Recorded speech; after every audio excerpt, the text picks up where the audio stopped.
Donc la grande possibilité d'être tiède est là devant nous. C'est une réalité. C'est un danger qui guette chaque enfant de Dieu, la tiédeur. Et c'est malheureusement un danger dans lequel beaucoup sombrent et vivent en permanence. Mais Jésus nous met en garde contre la tiédeur. Parce qu'un homme et une femme tiède va toujours être opposés à la volonté de Dieu. La seule chose qui compte pour moi, c'est Jésus. C'est Jésus. Nous avons encore besoin d'hommes et de femmes comme ça dans notre génération. Aïe, aïe, aïe. Nous avons encore besoin de voir le Christ comme nous ne l'avons jamais vu, au point où il va nous saturer. Et nous sommes tellement enflammés que tous ceux qui comptent, je veux te connaître, Seigneur. Je veux te connaître, Seigneur. Combien de gens soupirent encore comme ça? Nous ne savons plus, ce n'est plus notre langage. Notre langage, c'est bénis-moi, bénis-moi, bénis-moi. Mais même quand nous disons béni, qu'est-ce que nous demandons comme bénédiction? Parce que la connaissance de Dieu est une bénédiction. Pouh!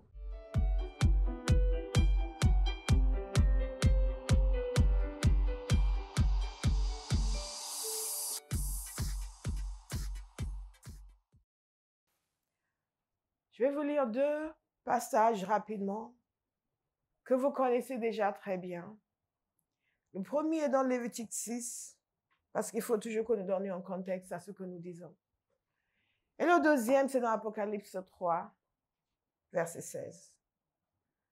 Lévitique 6, verset 8. Ce passage nous accompagne depuis un certain temps. Nous en tirons une leçon capitale pour notre marche avec le Seigneur. Ha! Thank you, Lord. L'Éternel parla à Moïse et dit, donne cet ordre à Aaron et à ses fils. Voici la loi de l'Holocauste. L'Holocauste restera sur le foyer de l'autel toute la nuit jusqu'au matin, et le feu brûlera sur l'autel.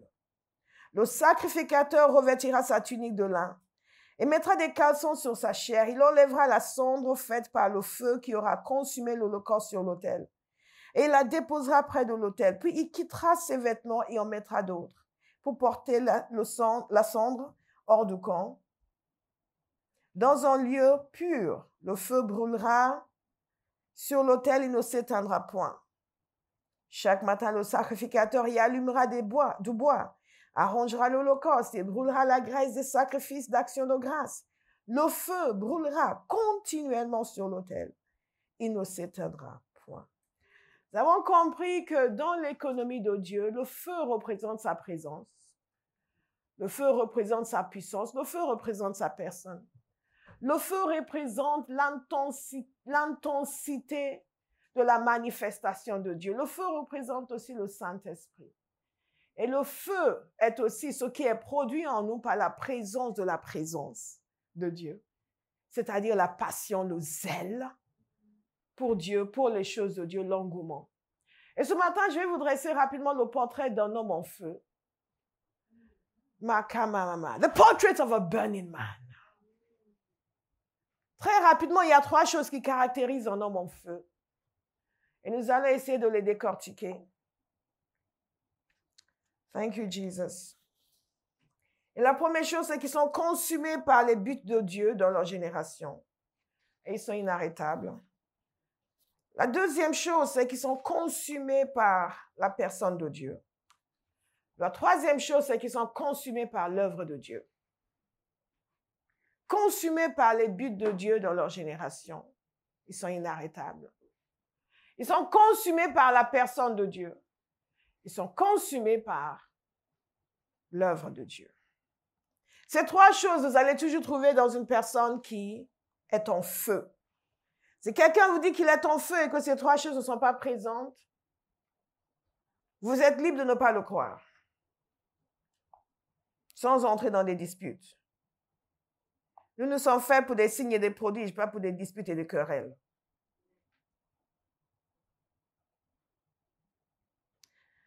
Regardez avec moi dans Apocalypse, chapitre 3. Nous allons voir le désir de Jésus exprimé au verset 14. À l'ange de l'église qui est à Laodicée écrit, voici ce que dit celui qui s'appelle Amen, le témoin digne de foi et véridique. Celui qui est le commencement de la création de Dieu. Je connais ta conduite et je sais que tu n'es ni froid ni bouillant. Ah, si seulement tu étais froid ou bouillant. Mais puisque tu es tiède, puisque tu n'es ni froid ni bouillant, je vais te vomir de ma bouche. Nous constatons ici l'irritation, la grande irritation de Jésus vis-à-vis des gens qui ont perdu leur feu. Ils ne sont plus bouillants, ils sont tièdes. Ils sont tièdes. Il s'adresse à son Église, non pas aux gens qui sont à l'extérieur. Donc la grande possibilité d'être tiède est là devant nous. C'est une réalité. C'est un danger qui guette chaque enfant de Dieu, la tiédeur. Et c'est malheureusement un danger dans lequel beaucoup sombrent et vivent en permanence. Mais Jésus nous met en garde contre la tiédeur. Parce qu'un homme et une femme tiède va toujours être opposé à la volonté de Dieu, tout en disant croire. Celui qui est froid, on sait déjà où il en est.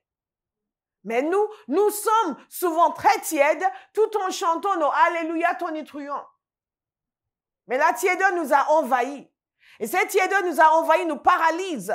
Et à travers nous, paralyse l'œuvre de Dieu. Paralyse ce que Dieu veut faire sur la terre. Paralyse l'Église. Et induit les gens en erreur. Induit les gens dans des pratiques, dans des comportements, dans des attitudes spirituelles qui nuisent à l'avancement du royaume de Dieu et qui nuisent à la vie de ces individus. C'est une chose terrible d'être tiède. Vous devez haïr la tiédeur. Beaucoup de gens vivent dans la tiédeur parce qu'en étant tièdes, ils ne sont pas remis en question. Ils ne sont pas obligés de changer. Ils ne sont pas obligés de s'engager. Mais croyez-moi, quel que soit ce que Dieu nous demande, il nous donne les moyens.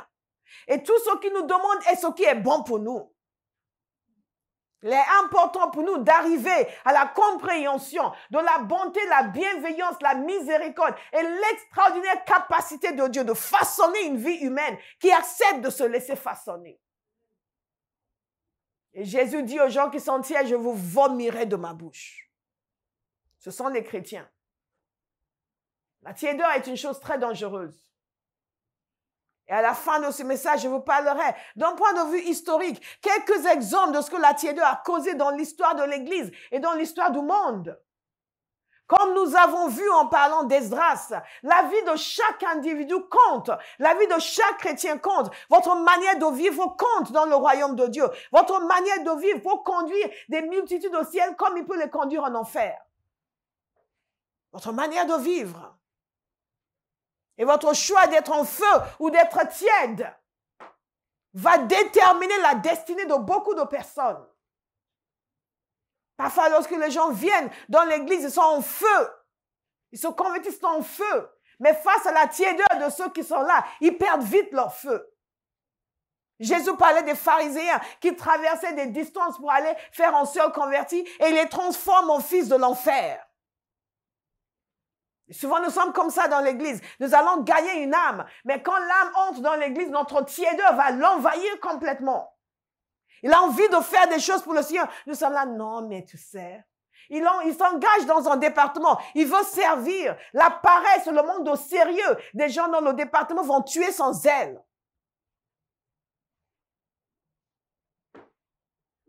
Et après, il devient comme eux. Je connais un exemple qui aujourd'hui encore me fait de la peine. Donc, quelqu'un qui était arrivé dans cette église et qui était rempli qui avait envie de faire plein de choses. Et face à la tiédeur de beaucoup, a fini par se lasser gagner et pendant des années, malheureusement, la personne n'a jamais retrouvé le même feu que le feu de ses débuts. Passé carrément de l'autre côté.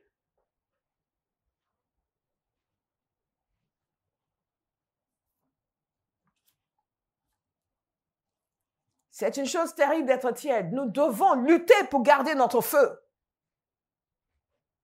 Lutter pour rester en feu.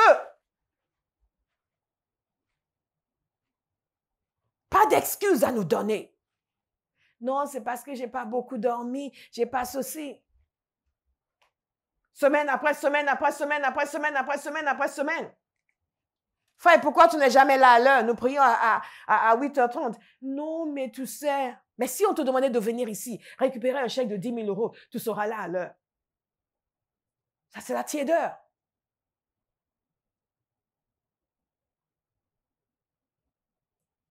Bien-aimés, nous ne pouvons pas faire l'économie du feu.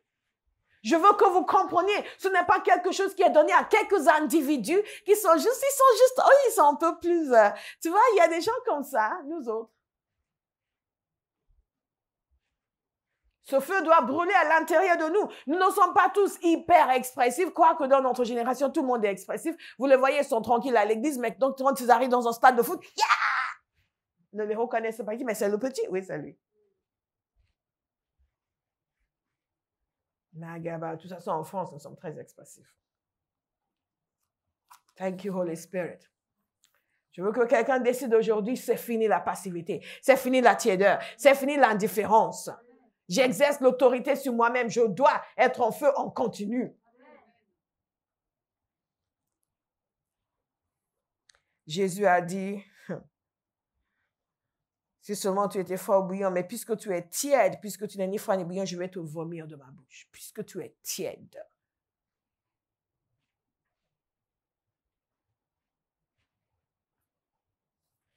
Abba House, nous allons être en feu. Amen. On continue. On continue. On continue. On continue. Nous ne sommes pas appelés à être tièdes. Nous ne sommes pas appelés à être, oh, une église tranquille. Oh, tu vas là-bas, tu vas, tout est calme, tout est juste, tu vas, personne ne te demande. On te demande, ici, on te demande beaucoup de choses. Parce que nous sommes faits pour servir le Seigneur. Il est important pour nous de prendre au sérieux ce que Jésus nous dit. Et de modifier notre image de ce que c'est être chrétien à la lumière de ce que nous dit la parole de Dieu. Pas à la lumière de ce que nous dit notre prédicateur favori sur le web.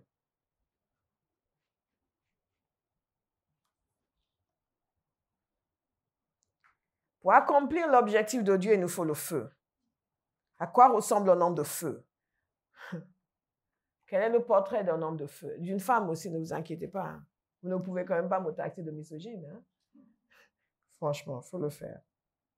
Mais Kamada Babassa. Laissez les misogynes sur Facebook. Les Makateka, ils sont très nombreux. Kamari Bobo Seketa. Zemana Gade Sheketa. Consumé par les objectifs de Dieu dans votre génération. Lorsque vous êtes en feu et que vous êtes constamment devant lui, je ne veux pas vous dire un homme en feu. Oui, consumé, oui, je vais vous le dire. Un homme en feu, c'est un homme de prière. Et un homme de prière, un homme qui côtoie Dieu, est un homme qui a le cœur, les appétits façonnés par Dieu. Notez-le, mes appétits doivent être façonnés par Dieu. Les gens ne prient pas parce qu'ils ne savent pas que la prière, c'est une salle d'intervention chirurgicale. Ils ne prient pas parce qu'ils pensent que la prière, c'est là où je viens demander ce dont j'ai besoin à Dieu, selon mes estimations de ce dont j'ai besoin. Parce qu'il faut surtout que les gens voient que je suis chrétien et je suis béni. Ça n'a rien à voir. La salle, c'est le lieu, la prière, c'est le lieu où Dieu intervient en nous, où ils sont créés à l'intérieur de nous. Il façonne nos appétits pour correspondre à ces appétits. Il façonne nos désirs. Donc, un homme qui est en feu, dont le feu brûle sur l'autel de prière, c'est un homme qui est constamment façonné par Dieu et dont les appétits sont transformés par Dieu. C'est un homme qui est consumé par les objectifs de Dieu sur la terre. La première chose, c'est qu'il a un appétit féroce pour faire la volonté de Dieu. C'est quelque chose que Dieu crée en vous. Vous ne savez même pas quand. Vous n'étiez pas si extraordinaire ni honorable avant. Tout ce que vous vouliez, c'est être guéri. Jésus vous a guéri. Donc, en retour, vous avez commencé à le servir. Mais vous avez commencé à beaucoup le côtoyer. Vous avez reçu le feu. Vous avez gardé votre feu. Et au fur et à mesure que vous priez, vous êtes consumé par le désir de faire sa volonté. C'est comme si quelque chose a été injecté en vous. Tout d'un coup, c'est tout ce qui compte pour vous. Faire sa volonté. Et vous entendez prier en continu, ta volonté doit être faite. Your will must be done. Your will must be done. Et vous en faire votre cheval de bataille. Ça devient un combat personnel. Ça devient une affaire personnelle. La volonté de Dieu doit être faite. Et elle doit être faite dans votre génération. Vous développez un appétit extraordinaire pour la volonté de Dieu. Ça, c'est un homme en feu. Magabo Sogodoshe. Donc, quand ça va commencer à se manifester, nous disons, mais pourquoi tout d'un coup, c'est Dieu qui agit. Amen. Jésus a dit ma nourriture. Vous vous souvenez, Jean 4, quand ses disciples pensaient que, bon, qu'ils ne comprenaient pas du tout ce qu'il avait. Et Jésus a dit ma nourriture, c'est de faire la volonté de celui qui m'a envoyé. Nous avons décortiqué longuement ce passage pendant le jeûne de 21 jours. Ma nourriture, c'est de faire la volonté de celui qui m'a envoyé. Je ne vais pas vous demander de lever la main pour dire combien d'entre vous avez laissé Dieu vous travailler au point où aujourd'hui vous pouvez dire ma nourriture, c'est de faire la volonté de celui qui m'a envoyé. Ça, c'est un homme en feu. Ça, c'est un homme en feu. Sa préoccupation chaque jour, c'est de faire la volonté de Dieu. Ah, il y a une différence entre les gens. Parfois, les gens pensent que nous sommes tous chrétiens. Nous sommes tous chrétiens. Mais certains sont chrétiens. Certains sont chrétiens. Certains sont chrétiens. Makome Sakata. Nous sommes tous égaux dans le ciel, mais nous ne sommes pas égaux dans notre expérience de Dieu. Ni dans notre marche avec Dieu. Mais il n'y a pas de gens qui sont appelés des super chrétiens. Nous avons tous ce même objectif. Être des flammes de feu. Des hommes et des femmes saturés par la gloire de Dieu. Qui ont un appétit pour les choses de Dieu, pour la volonté de Dieu. Jésus dit ceci, ma nourriture est de faire la volonté de celui qui m'a envoyé et d'accomplir son œuvre. Mais qui parle comme ça? Un homme en feu. Alléluia. L'apôtre Paul a dit quelque chose de semblable et on va y venir. Un homme en feu est consumé par les buts de Dieu dans sa génération. Il a l'appétit pour la volonté de Dieu, l'appétit pour connaître Dieu. Rappelez-vous ce que Paul avait dit dans Philippiens chapitre 4. Paul avait dit ceci. Il a dit, tout ce qui avant dans sa vie représentait quelque chose d'extraordinaire, tout cela il considère maintenant comme de la boue. Et la seule chose qui l'intéresse, c'est de le connaître. C'est la seule chose qui l'intéresse.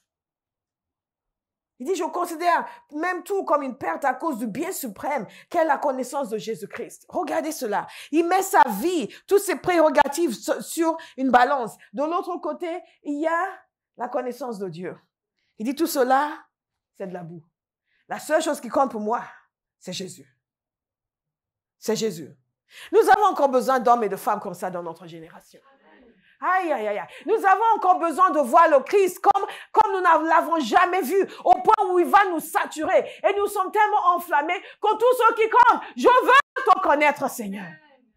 Je veux te connaître, Seigneur. Combien de gens soupirent encore comme ça? Nous ne savons plus, ce n'est plus notre langage. Notre langage, c'est bénis-moi, bénis-moi, bénis-moi. Magabo Sotokoi. Mais même quand nous disons béni, qu'est-ce que nous demandons comme bénédiction? Parce que la connaissance de Dieu est une bénédiction. Pouh. Le Saint-Esprit m'a inspiré une prière il y a des années de cela. Et je dis, c'est le moment où Dieu vient sur vous et vous demandez des choses. Dis, Lord, if you want to bless me with yourself. Bless me with yourself. Bless me with the knowledge of God. Reveal yourself to me. You want to bless me with yourself. Que toi-même, tu sois ma bénédiction. Tu veux me bénir? Bénis-moi avec toi-même. Bénis-moi avec la révélation de Dieu, la connaissance de ta personne. Et il y a, vous pouvez être embrasé au point où Jésus va dire, qu'est-ce que je peux faire pour toi? Vous êtes, mais qu'est-ce que tu peux faire pour moi? Je sais pas, je veux te connaître. Toute la longue liste que vous récitiez devant lui tous les jours, vous vous oubliez tout de suite. Parce que la seule chose qui compte pour vous, c'est Dieu lui-même. Dites, embrase-moi, Seigneur. Embrase-moi, Seigneur. Notre génération a besoin de voir des hommes en feu. Dieu a besoin d'hommes et de femmes en feu. Au verset 10 de ce passage, Paul dit ainsi, je connaîtrai Christ, la puissance de sa résurrection et la communion à ses souffrances en devenant conforme à lui dans sa mort. Vous comprenez? Tous ces oui, mais j'ai peur de la souffrance. Vous n'êtes pas encore en feu. Dès que vous entrez en feu, que vous souffrez pas, tant que vous êtes dans la volonté de Dieu. Hey, it's fire! Send your fire. Holy Ghost. Send your fire.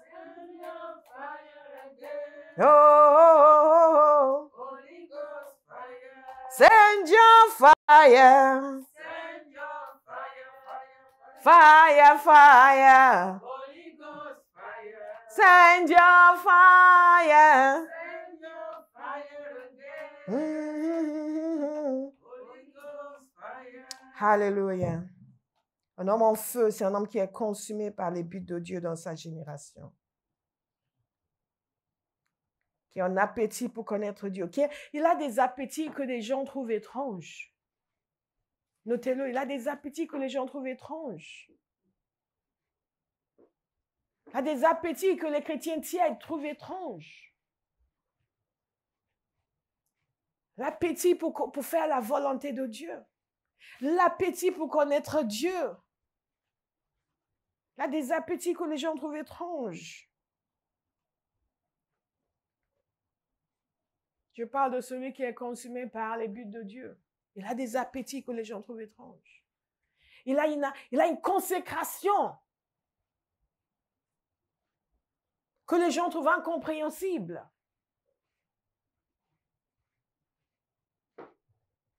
Les gens ne comprennent pas. Mais pourquoi faut-il? Mais pourquoi doit-on? Mais pourquoi tu dois? Mais si tu fais ça, après on va s'attendre à ce que nous aussi. On n'a pas la même consécration. Je regarde les gens qui sont très consacrés. Je dis, Père, qu'est-ce que tu leur as donné à manger? Donne-moi aussi. Qu'est-ce que tu leur as fait? Au début de ma conversion, je voyais des serviteurs très intègres. Des individus, pas juste des serviteurs, des individus très intègres. Ils disaient, ah Père, je veux ce genre d'intégrité. Je ne sais pas si j'ai le courage dans ce genre de situation de maintenir ma position. Je veux ce genre d'intégrité.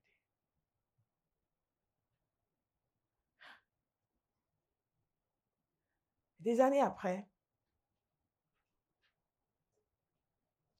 j'ai fait quelque chose dans une situation qui me semblait parfaitement normale. Je n'imaginais même pas faire autrement. Et des collègues avec qui j'étais avaient... Évidemment, ça ne les arrangeait pas, mais ils ont dit, waouh. Ils ont salué mon intégrité. Et c'est là où j'ai pensé à la prière que j'avais faite. Je me suis rendu compte que Dieu travaillait. Il travaillait. Il voulait juste attirer mon attention que je demande. Parce que souvent, au lieu de demander, de reconnaître que nous n'étions pas là et de demander, nous allons juste regarder notre travail et critiquer. Oui, mais bon, écoute, hein, on est humain. Hein. Ah, ça, c'est quelqu'un qui ne va jamais être transformé. Nous, ce sont des gens qui ont une consécration envers Dieu que les gens trouvent incompréhensible. Rappelez-vous Jean, une voix qui crie dans le désert. Mais qui fait ce genre de choses? Tu es né dans une famille normale. Presque. Parce que son père, son affaire était cuite. Son père l'avait levé devant le dîner. Toi, mon fils, tu seras le prophète du Très-Haut. Et ça ne l'a pas quitté. Attention à ce que vous dites à vos enfants. Kemari Baba. Mais ce garçon a grandi dans une famille normale et très tôt, il est allé dans le désert. Aujourd'hui, on nous dira, oui, si tu veux percer dans le ministère, hein, tu dois faire ça, ça, ça et ça. Tu dois faire ça, ça, ça et ça. Mais Jean, il n'a pas compris que pour percer dans le ministère, il fallait qu'il soit à Jérusalem. Là, il y avait du monde. Il est allé dans le désert où il n'y avait personne. Mais il voulait prêcher aux gens. Il n'était pas allé là-bas pour prêcher aux pierres. Mais à des individus. Pourtant, il est allé dans le désert. Un homme qui est en feu. C'est un homme qui suit la direction de l'esprit. C'est un homme qui est consacré. C'est un homme dont les actions parfois sont incompréhensibles. Il a une consécration que les autres trouvent incompréhensible. Les gens ont dit, oui, ben, tu es prophète, mais faut-il t'habiller comme ça? Vous vous souvenez, Jean, il avait un style d'habillement qui était un peu différent de la normale. Ce qui ne justifie pas les excentricités que nous pouvons constater de nos jours dans certains milieux. Ne dites pas, non, je suis une voix qui crie dans le désert. Mais Jean, il s'est isolé. Il a donné, pensez à cet homme, Jean, il n'avait pas d'autre vie. Une consécration incompréhensible. Je parle toujours de ceux qui sont consumés par les buts de Dieu. Parce que Jean ne concevait pas sa vie autrement que d'annoncer celui qui devait venir. Et c'est pour cela que j'ai été envoyé. Il n'a pas dit, oui, mais je suis jeune, moi, je vais aller en boîte d'abord et après je vais servir le Seigneur. Oh. Comme beaucoup de nos jeunes qui estiment qu'il faut d'abord qu'ils aillent à fond dans le péché avant maintenant de servir le Seigneur. D'où leur est venue cette idée? D'où leur est venue cette idée? Comparez Jean aux chrétiens moyens, appelés à servir le Seigneur, mais qui estiment que oui, mais bon, tu sais, mais qui veulent toujours mettre leurs prérogatives en premier.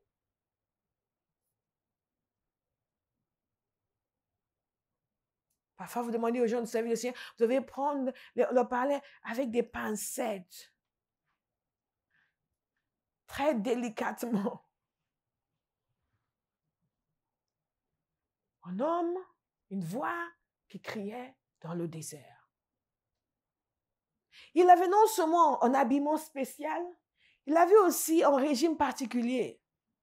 Une chose est sûre, il n'avait pas besoin de Weight Watchers.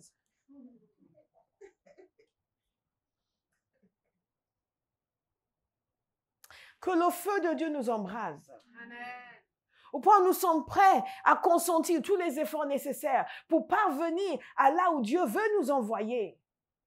Vous voyez les choses qui fatiguent les gens aujourd'hui. Vous les regardez, tout est fait de quoi? De plasticine?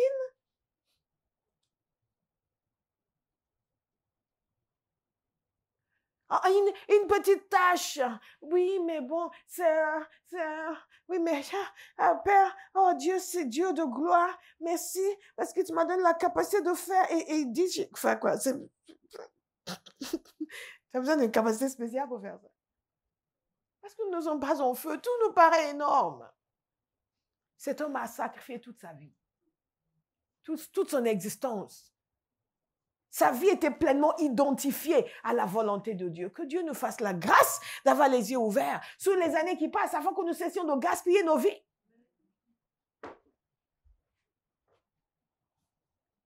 Un homme en feu est un sacrifice vivant.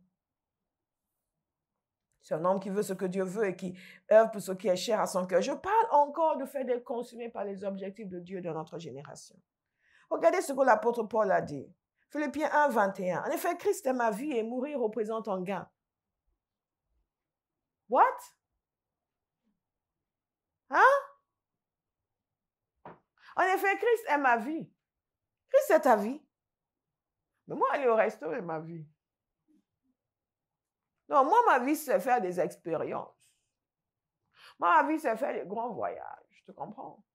Oh oui, ben, c'est clair qu'avec le voyage que je fais, je ne pourrais pas être au culte. Bon, je peux une fois tous les 2 ans, mais bon, Dieu est partout. Hein. Ben, c'est clair que je n'ai pas trop l'occasion de servir, non, et que moi, je suis allergique à l'évangélisation de rue. Je ne peux pas. Je dis quand je suis là au Népal, moi, tout ce que je veux, c'est juste être cool. Commencer à parler de Jésus. Ah oui, mais tu vois, à Bujumbura, c'était super. Ben, les Africains, ils sont forts. Parce que, tu vois, ces véhicules sont hyper dangereux.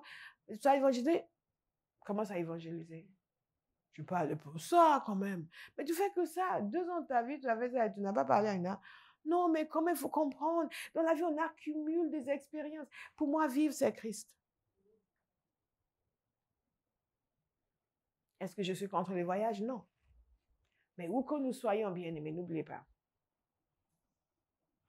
Je sens que j'ai touché à quelque chose de sensible. Je sens que les enfants, à l'intérieur, vous sentez... Non, ce message est bon. Merci Seigneur. Christ est ma vie. Et mourir représente un gain. Quand un homme arrive à ce stade, vous ne pouvez plus rien lui faire. Il devient indépendant de la volonté de tout être humain. Pour moi, ma vie, c'est Christ. Disons-le comme une confession de foi. Encore une fois. Yes, Christ est ma vie. Christ est ma vie. Christ est ma vie. En d'autres termes, toute mon existence est centrée sur lui. Toutes mes ambitions sont centrées sur lui. Et le fait d'exister sur terre, c'est pour lui. Pour accomplir ses buts. Pour faire ce qu'il veut. C'est la seule raison pour laquelle je suis là. Et donc, il dit mourir, mettre en gain. En d'autres termes, je ne perds rien si je pars. C'est fait, ah non, moi je ne peux pas mourir. Ah non, la vie est trop bien sur terre. Non. Et Paul dit non. Donc, bien sûr, on ne veut pas que les gens meurent jeunes. Parce que Dieu les a envoyés sur terre pour accomplir un but. Il faut que ce but soit accompli. Mais en réalité, quand un enfant de Dieu meurt, c'est un gain. Sa famille perd, lui gagne. C'est la réalité. Je ne veux pas mourir jeune parce que j'ai beaucoup de travail à faire. Mais le jour où je vais mourir, je vous interdis de pleurer. On ne pleure pas en heureux événements. Et repartir de l'autre côté pour être avec le Seigneur, ce sera en heureux événements.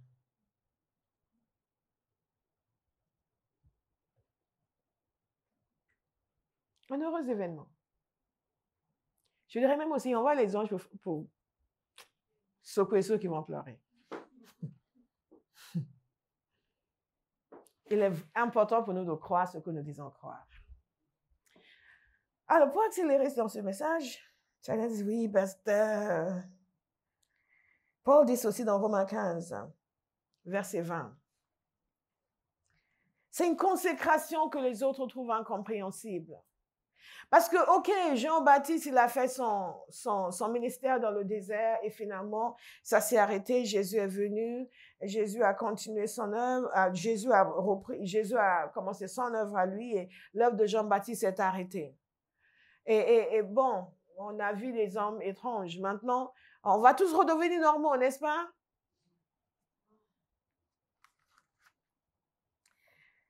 Mais le problème, c'est qu'après, il y a un homme qui s'appelle Paul qui est venu et qui, au lieu de chercher la facilité, a vraiment cru Jésus quand Jésus lui a dit toutes les choses qu'il devait souffrir pour lui. Ah, c'est un homme en feu. Une consécration que d'autres trouvent incompréhensible. Parce que beaucoup d'entre nous, quand nous avons cette vision où Jésus parle de ce que nous allons souffrir pour lui, nous allons dire, Seigneur, prends-moi maintenant, emmène-moi au ciel, je veux être avec toi.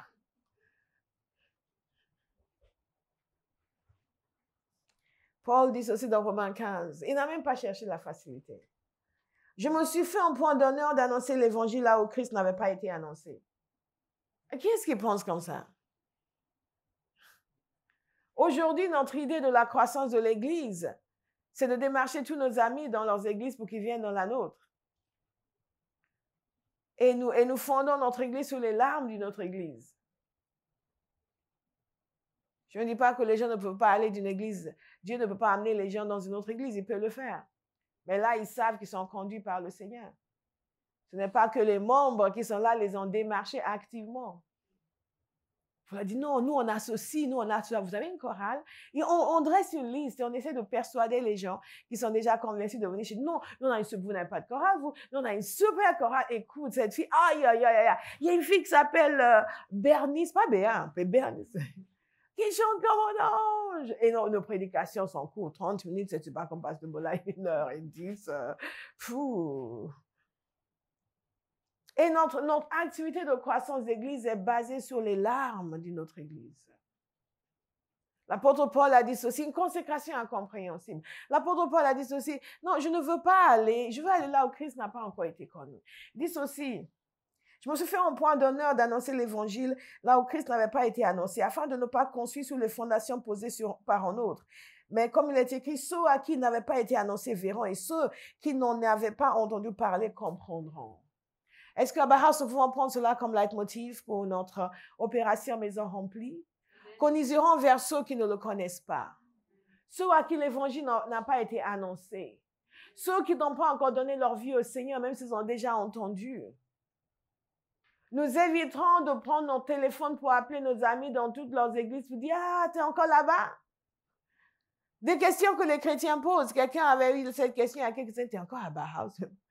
pourquoi ils n'auraient plus encore? Plus encore, comme si la chose naturelle, c'est de ne plus être 5 ans ici, 2 ans là-bas, 3 ans ici, 4 ans là-bas, 5 ans ici, 2 ans là-bas, 1 mois ici, 2 mois là-bas, 3 mois. Quelqu'un avait dit à une personne ici, non, Abaha, c'était mon église de passage. J'ai dit, eh? Je sais plus, la personne a dû venir pour 2 réunions ou 3 réunions. Encore, elle a considéré qu'Abaha, c'était même son église pour commencer, encore moins de passage.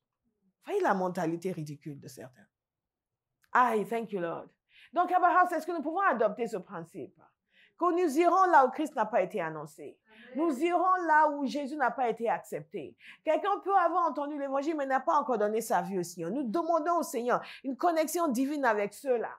Nous montrons notre désir de vraiment amplifier l'œuvre de Christ et que son règne vienne toucher notre génération et pas simplement remplir notre église. Amen. Alléluia. Une consécration incompréhensible. Le deuxième point que je vais vous donner aujourd'hui, le portrait d'un homme, c'est que le deuxième point. Non, tout ce que j'ai dit était sur un seul point. Le deuxième point que je vais vous donner, c'est il est consumé par la personne de Dieu. Et j'ai déjà enseigné longuement sur cela en parlant de Moïse. Non, nous n'allons pas nous éterniser là-dessus et que j'enseigne tout le temps sur le fait d'aimer la présence de Dieu. Notez ceci. Les gens qui sont l'homme et la femme qui est en feu est consumé par la personne de Dieu. Dieu est le grand oublié dans son église. Dieu est le grand oublié dans son église. Nos besoins sont omniprésents. Nos désirs sont omniprésents. Nos aspirations sont omniprésentes. Nos requêtes de prière sont omniprésentes. Mais l'attention portée à Dieu lui-même est souvent extrêmement faible, sinon totalement mercenaire. Nous le louons juste avant de présenter nos requêtes. Nous lui disons combien nous l'aimons avant de lui dire de nous aider. Et parfois même lorsqu'on nous enseigne sur la louange, c'est presque comme si c'est la manière de l'amadouer afin maintenant, avant de présenter vos exigences. Get on fire, consumé par la personne de Dieu. Le feu, quand le feu est sur notre autel, Dieu se révèle à nous en continu. Je suis toujours épatée par l'implication de Dieu dans nos vies. L'implication de Dieu dans nos temps de prière. L'implication de Dieu, la manière dont il conduit, il vient dire, nous pensons que nous devons essayer d'attirer son attention. C'est tout le contraire.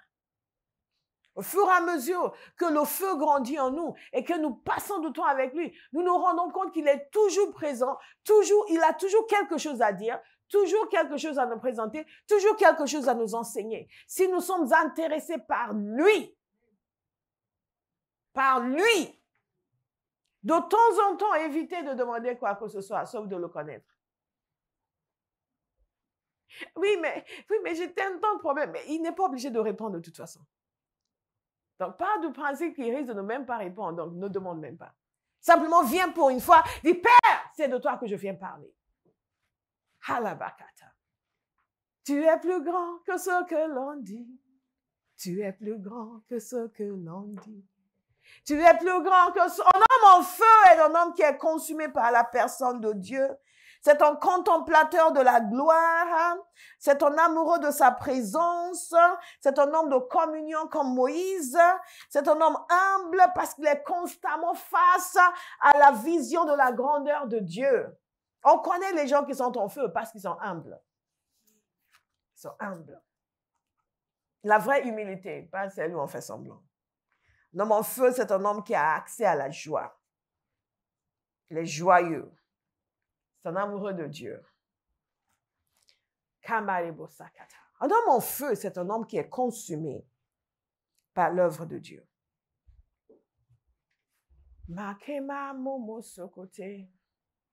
Il a un empressement pour servir. Pensez à Ésaïe. Méditez souvent sur ce passage. Mais Ésaïe devant le trône de Dieu.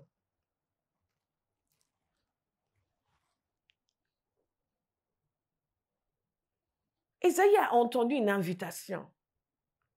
Je ne dirais même pas une invitation. Ésaïe a entendu une réflexion. Il a entendu une réflexion qui consistait à demander qui pourrait être envoyé. Vous comprenez, je ne dis pas, personne ne s'adressait à lui. On ne s'adressait pas du tout à lui. Il a juste entendu qu'on cherchait quelqu'un. Bien-aimé, quand vous êtes en feu, ça se voit. Il a juste entendu qu'on cherchait quelqu'un. Il était tellement embrasé, émerveillé par Dieu. Moi. C'est toujours intéressant dans une équipe quand vous demandez à quelqu'un de faire quelque chose, de voir l'attitude des uns et des autres. Il y a certains qui vont faire comme s'ils n'ont pas entendu. C'est ce moment-là qu'ils vont trouver pour vous faire l'enlacer. Oh, j'ai oublié. Qui vont courir aller chercher quelque chose qu'ils ont oublié. Et d'autres vont avoir un regard vide. Ils sont là, mais comme s'ils n'ont...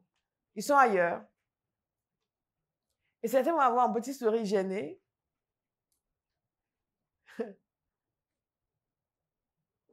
Makama. Esaïe a dit, me voici. Envoie-moi. Me voici. Envoie-moi. L'empressement pour servir. C'est une des choses qui montre que nous sommes en feu. Pourquoi? Parce que la contemplation de Dieu nous amène à partager les désirs de Dieu. Et il y a cet appétit qui a été créé en nous pour la volonté de Dieu. Donc, dès lors où nous savons que c'est quelque chose qui va faire avancer le règne de Dieu, la volonté de Dieu, nous avons de l'empressement. L'absence d'empressement est la marque de l'absence de feu. Mais c'est tellement courant que nous trouvons que c'est normal. Nous pensons que c'est la marque de l'intelligence. Bien-aimé, Jésus veut réveiller son Église. Il veut nous amener à une autre dimension de fonctionnement. God is a good God. Eka kote sai. Elika kato kate kate. Zabaru godoshe kai kakate. Lane gago gode gade sa kako toto iyai. Aidoko makate. Eke. Quelqu'un va dire au Seigneur, embrase-moi. Embrase-moi. Embrase-moi. Que les montagnes tombent. Toutes ces choses qui me semblaient des montagnes qui disparaissent. Et it's time to be on fire. Fire for souls. Fire. Fire for the will of God. Fire to do the will. Fire to please God. Fire to serve God. Je ne parle pas du feu parce qu'on prie pour vous, vous tombez, vous êtes, oh, vous recevez une parole. Ça, non, ça c'est juste une bénédiction qui vous est donnée. On verra par la suite si vraiment vous avez chopé le feu, pas votre conduite. Et que, calé, dit, caca, ou vous avez juste chopé une bénédiction. Dieu est venu vous aider à régler un problème dans votre vie. Thank you, Jesus. Nous ne comprenons pas que toute bénédiction réelle doit conduire à une transformation de personne, de fonctionnement et un engagement total pour le Seigneur. Dieu n'est pas en train de chercher des gens qui vont lui exiger des choses à chaque fois et après il regarde, mais regarde, qu'est-ce qu'il en a fait? He's a maker of men. C'est un faiseur d'hommes. En empressement. Je vais vous lire quelque chose que j'ai cité dans le livre Le Feu de Dieu. Je vais vous raconter quelques histoires aujourd'hui. La plupart de ces histoires sont dans Le Feu de Dieu. Donc, j'avais même pensé, parce que certains d'entre vous ont lu le livre, vous demandez-vous de raconter ces histoires. Et après, je me suis rappelé comment les gens me répètent les histoires que je leur raconte. J'ai dit, peut-être que non. Peut-être que non, parce que... hein? Tu vois, finalement, peut-être que non. Peut-être que je vais juste vous les raconter moi-même, en espérant que vous allez revoir votre livre et que nous allons avoir une bonne discussion mercredi parce que vous aurez relu l'histoire et vous allez me les raconter différemment.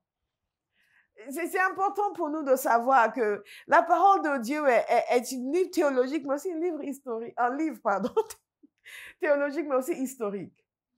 Et aussi dans l'histoire de l'Église, nous pouvons voir des gens qui ont, comme on dit en bon français, chopé le feu et qui l'ont manifesté. Et l'impact de cela sur leur vie et le résultat, ce que cela a produit à travers leur vie. Bien aimés, nous en avons besoin parce que nous avons très peu de modèles aujourd'hui. Nous ne savons même pas parfois ce que Dieu attend de nous et ce que ça devrait faire. Nous pensons que oui, c'est maintenant. On dit aux gens que tu n'as rien compris. Ça, c'est la vie normale de chrétien. Ça, c'est la vie normale de chrétien. Mais notre mentalité est tellement éloignée de ce que ça devrait être. Mais il y a un changement qui va se produire. Amen. Alléluia. God is good. Dieu veut nous changer. Je vous ai dit, le jour, le ciel était venu m'interpeller sur le fait qu'il voulait toute ma journée. La communion, j'étais là, wow. We talk to God all day. J'ai l'impression qu'il faisait irruption dans mon espace. C'est oui, mais j'étais quelqu'un de très fidèle dans mon temps de prière, la communion avec le Seigneur. Il n'y avait pas un jour où je ne prenais pas de temps dans la parole, dans la prière. Je rentrais le soir aussi, ah Seigneur, mais il voulait la journée entière et je commençais à me sentir vulnérable. Hey, tu es conscient de toute la journée, donc Dieu me suit partout. Je ne veux plus être libre. Qu'est-ce que je vais pouvoir faire? Dieu est là. Je fais attention, Dieu est là, attention. J'allais au supermarché, Dieu est là, attention, attention, Dieu est là. J'allais au restaurant, je fais attention à ce que je mange, parce que Dieu est là. J'ai l'impression que, oulala, comment j'allais faire pour vivre?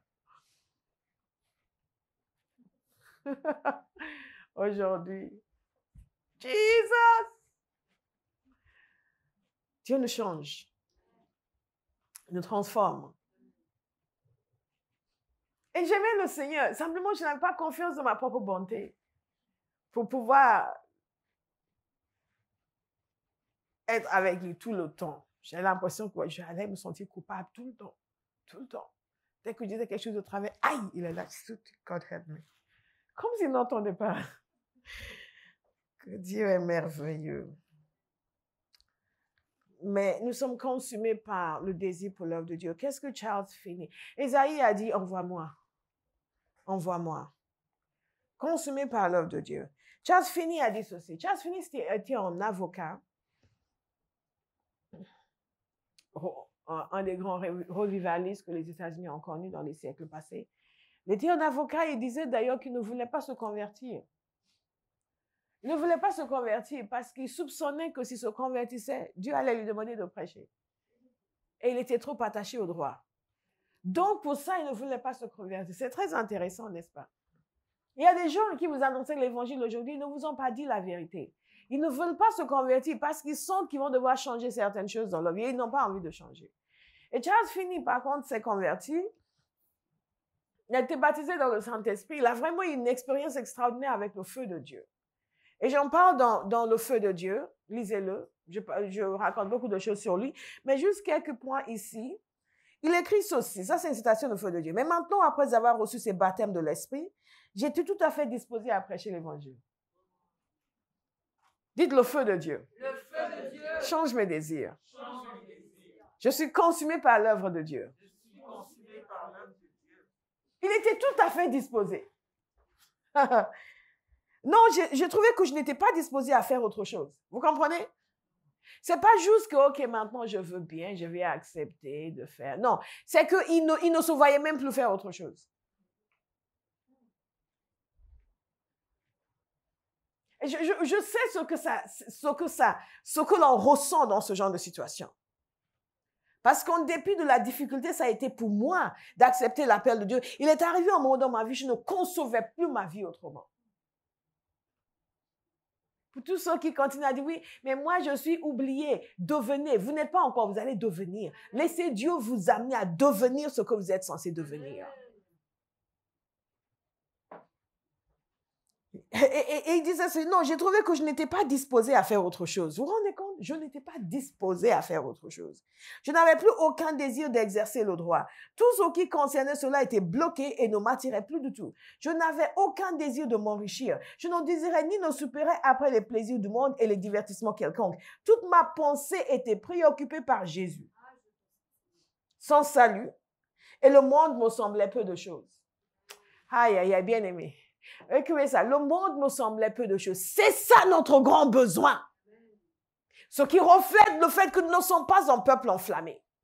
Quand nous sommes embrasés, le monde va nous sembler peu de choses. Rien, me semblait-il, ne pouvait être mis en concurrence, écoutez attentivement, rien, me semblait-il, ne pouvait être mis en concurrence avec la valeur des âmes. Je vais le répéter encore.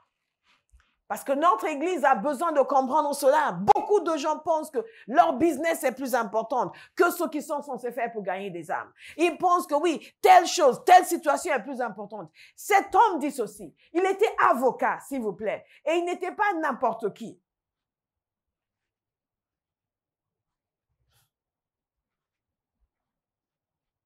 Rien, me semble-t-il, ne pouvait être mis en concurrence avec la valeur des âmes. Et aucun labeur, selon moi, ne pouvait être aussi agréable. Aucun emploi aussi exalté que celui de montrer Jésus à un monde en voie de perdition. Aucun emploi aussi exalté que celui de montrer Jésus à un monde en perdition. Donc, quand vous prenez ces tracts ici et que vous allez les donner, vous êtes engagé dans l'activité la plus importante sur la terre. Offrir l'évangile. Amener les gens à connaître Jésus. Si vous n'êtes pas conscient de la valeur suprême de cette activité qui consiste à annoncer Jésus aux gens, vous n'allez pas le faire. Vous allez gaspiller votre vie à faire des choses bêtes, à regarder des choses bêtes. Vous allez gaspiller votre vie à gagner de l'argent au lieu d'offrir Jésus à votre génération. Mais cet homme, avec tout son succès professionnel, il a compris. Le feu de Dieu est descendu sur lui, il a compris qu'il n'y a aucun emploi aussi exalté. Aucun. Aucun emploi aussi exalté. Aucune activité ne pouvait être aussi agréable. Rien ne pouvait être mis en concurrence avec la valeur des âmes. Notez-le bien. Et si vous avez le feu de Dieu, soulignez-le et méditez là-dessus. Et demandez que Dieu vous donne la même perspective. Je vois des chrétiens, ils s'y croient parce qu'ils sont ceci, ils sont cela. Ils s'y croient et ils dédaignent l'œuvre de l'Église. Ils dédaignent l'Église de Jésus-Christ. Ça, c'est des hommes qui sont tièdes, qui n'ont pas compris ce qui a de la valeur.